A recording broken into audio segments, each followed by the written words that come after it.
Hello everyone, and welcome back to Southern Wealth. I hope you guys are doing very well. If you enjoy the content, please drop that like and subscribe. It greatly helps the channel, so thank you very much for your support. Now, we're still seeing some sell-offs in the markets and a bit of volatility.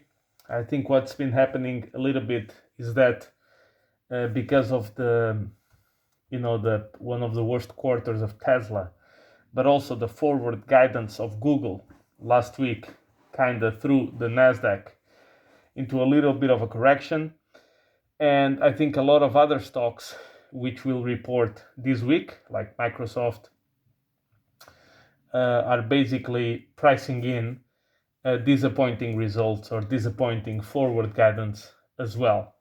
I actually suspect that they will do better than people expect, because basically all the negativity has been priced in.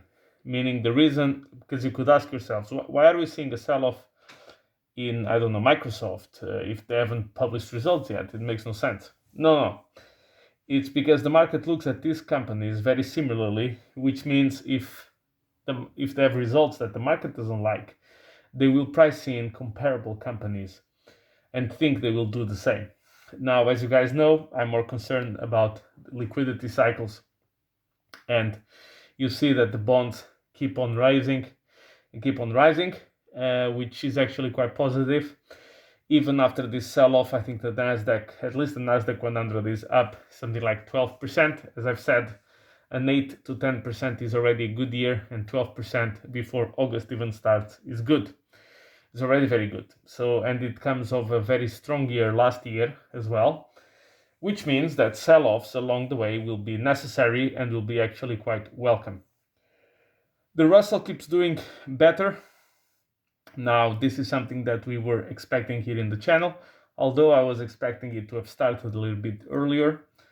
However, it seems that it's going to come, that it came more suddenly, meaning that the Russell's outperformance has been pretty much the last month and a half, instead of something more distributed throughout the year.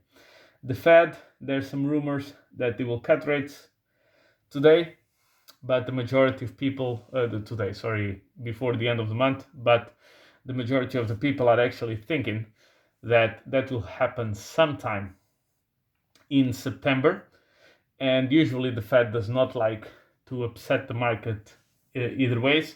In my view, they could perfectly cut rates right now. I think the slowdown is very obvious. If you look at the second quarter, GDP in Europe was quite garbage, 0.3%.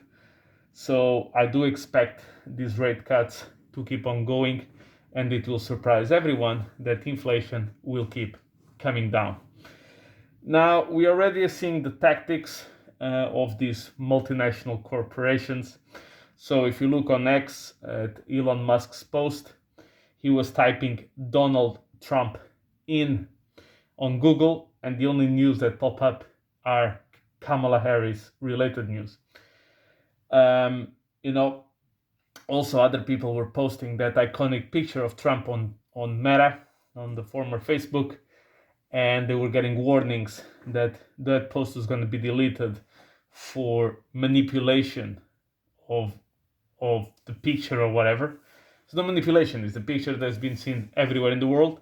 So these corporations, as you guys know, they don't play fair, and we are back to this level of censorship. Thank God we have Twitter or X, as you prefer to call it. I still call it Twitter, in which you can actually see this expose happening in real life. Once again, I don't think that makes a big difference in the terms of the crypto cycle, not in the sense of canceling the cycle, because people forget. I mean, we had two Obama as president, we had Biden as president, and crypto has done what it was supposed to do. Obviously, if you have a president like Trump, you have many more options. Now, we did something interesting in the conference, which is, he said that the seized Bitcoin in legal endeavors, which, by the way, the US government has about $12 billion in Bitcoin, was going to be kept as part of strategic reserves. Now, the thing why this is interesting is because if the government starts selling them, it will seem like they are just bitter at Trump and they're just trying to punish him by selling the Bitcoin, and they can use it as argument, saying, you see, for all those one-sided voters, like for me, if I would be living in the US, I would vote for him purely because of crypto. That would be like by far my number one reason. And so you have a lot of people like me. So he can simply say, you see, here we are trying to protect crypto in the US and protect you, crypto holders, and here is the Democrats selling off your crypto. And if the Democrats actually don't do anything and they don't sell, they can say, they heard my speech and they became, they decided to copy my idea to basically, to basically have success with the crypto community, but this is all fake, and basically they will just reverse to be anti-crypto once again. Well, in the meantime, the SEC has dropped some cases against altcoins. Once again, every time that this happens, the SEC loses less and less credibility and less power. It seems to me that regardless of the results in the election, that the SEC will go, the Gary Gensler will be out. I think he's too unpopular. He created too much damage. And I think even the Democrats are pissed at him at this stage. So I think he's finished. Of course, you're starting to see in the polls that Kamala Harris is beating Trump on everything. Sure, why not? I mean, I don't remember an election where Trump was beating anybody. Well, with the exception now, obviously, of Biden, because the purpose was to take Biden out of it. So congratulations, and I'm happy that he's still alive.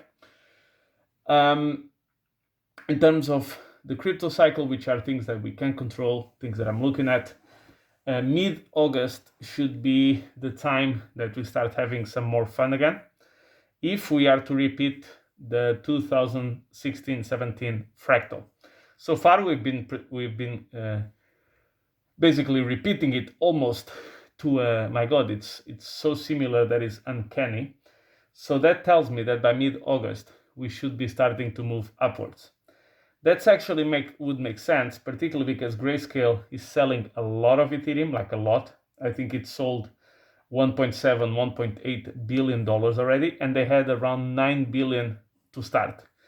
So today, probably by the end of today, they will have sold 2 billion, which means they have 7 billion left. So let's hope that they get rid of it as soon as possible.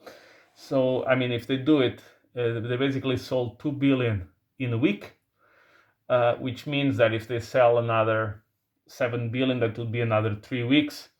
So it would put us around, but obviously I don't think they're going to sell every single Ethereum they have. So that would put us around, mid of August, third week of August, and then we can start to go up. Now, does that mean that we're going to immediately explode on the 15th of August? No, of course not. It just says that around that time period, we should start to be consistently moving up more and more. Yes, the US government has moved 2 billion in Bitcoin. Even if they sell it, I don't think it's going to be a major issue. Grayscale keeps on selling its Bitcoin as well. I think they've sold now 62% of their holdings, so they are down to 38. The point being, a lot of the sell pressure events is going away. Ethereum keeps on being its buy the rumor, sell the news event with the ETF, as we've discussed and predicted here very, very correctly in the channel. I do think that probably another week or so of sell-off in Ethereum will probably be ahead, and then hopefully we will see Ethereum moving into the right direction. 76% of all the income tax in the US is being used to pay interest on the debt. So time is ticking for the Fed to start cutting rates regardless of what inflation or any other reports say. They have no other option but to do it. And they will do it.